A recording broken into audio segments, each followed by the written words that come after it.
В этом году парламентарии приняли ряд важнейших для страны законов. 4 ноября 2015 года депутаты Народного собрания в первом чтении приняли проект конституционного закона, который предусматривает переход от мажоритарной избирательной системы к смешанной. Тогда же во втором чтении были приняты изменения, направленные на повышение самостоятельности органов местного самоуправления. При нынешней ситуации нашей становления государства пока все-таки вертикаль власти необходима. Дай Бог, что мы дошли до той демократии, когда мы будем выбирать, начиная с главы администрации села. Эти две, конечно, поправки очень серьезные. Они влияют на политическую систему общества. И мы уверены просто, что это влияние будет действительно позитивным и что это даст импульс для развития политической системы.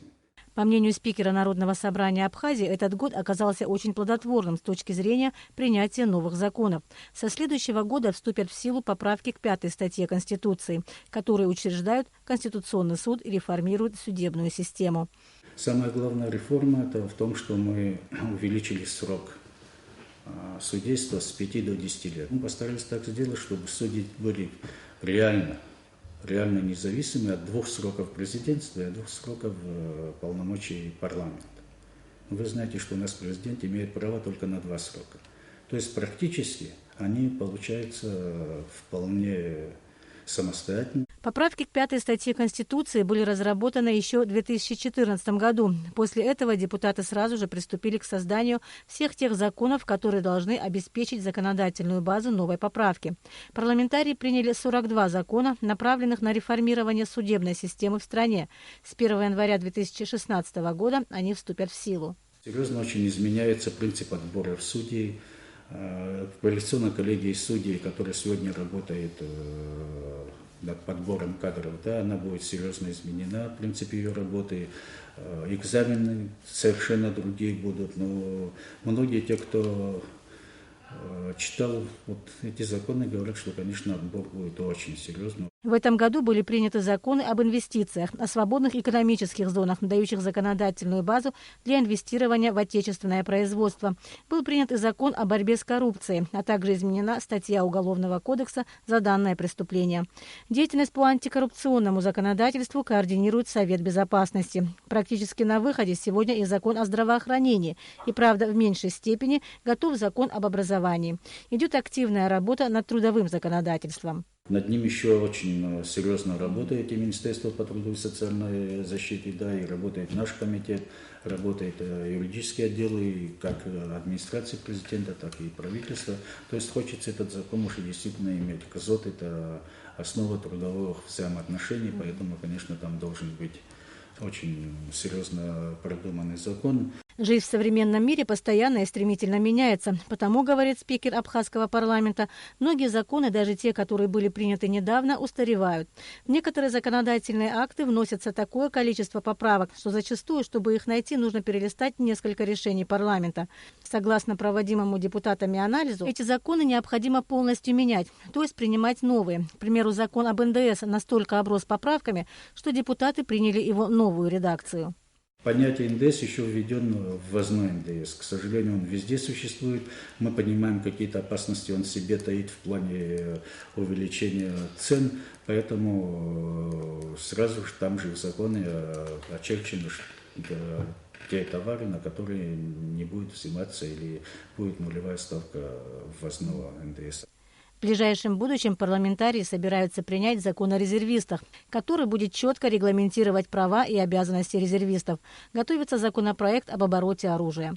До конца этого года депутаты должны принять бюджет страны. На ближайшей сессии он будет принят пока только в первом чтении. Задача при этом обеспечить положительный баланс в районах с дефицитным бюджетом. Кроме того, парламентарии постараются внести в бюджет элементы развития. На каждый год составляется план законодательной деятельности парламента. Спикер подчеркнул, что зачастую у правительства нет законодательной инициативы. Те новые законы, которые дают какой-то импульс в экономическом развитии, в социальном и так далее, и так далее. Их очень мало. В принципе, парламент не для того, чтобы писать законы, а для того, чтобы их изучать и принимать. А правительство должно уже всю свою программу выражать в этих законах. Ни одну программу не выполнишь без нормативно-правовой документации.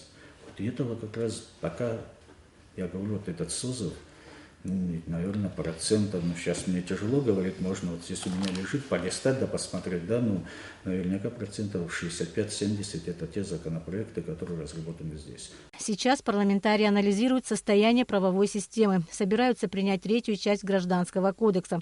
Эта трудоемкая работа связана с разработкой понятия собственности. В действующем Гражданском кодексе сказано, что механизм реализации жилья иностранным гражданам будет определяться отдельным законом. Однако этот механизм пока не разработан.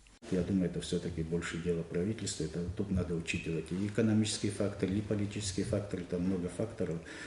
Честно говоря, чтобы он оказывал прямое действие на инвестиции, конечно, нет. В то же время страдает и наш имидж. И, к сожалению, получается так, что вместо того, чтобы мы могли официально оформить, все оформляется, к сожалению, теми способами, которые не хотелось бы видеть. В закон о гражданстве, принятый в 2005 году, была внесена поправка, которая жестко регламентирует порядок получения гражданства Абхазии. Закон о правовом положении граждан и лиц без гражданства готов ко второму чтению. По данному законопроекту единственный способ получения гражданства Абхазии – это брак с гражданином республики. Мы прекрасно понимаем, что у нас будут лица в Гарском районе, наверное, в Творчельском, может и в других районах Абхазии, которые будут иметь право на временное проживание. Да? На временное проживание будет иметь право, но дальнейшего прав они не будут иметь, получить вид на жительство и дальше претендовать на гражданство. Мы иногда говорим о том, что нарушение прав человека и так далее. Я порекомендовал тем, кто говорит, что в Абхазии это имеет место, посмотреть, я бы сказал, изуверские законы о гражданстве прибалтийских стран.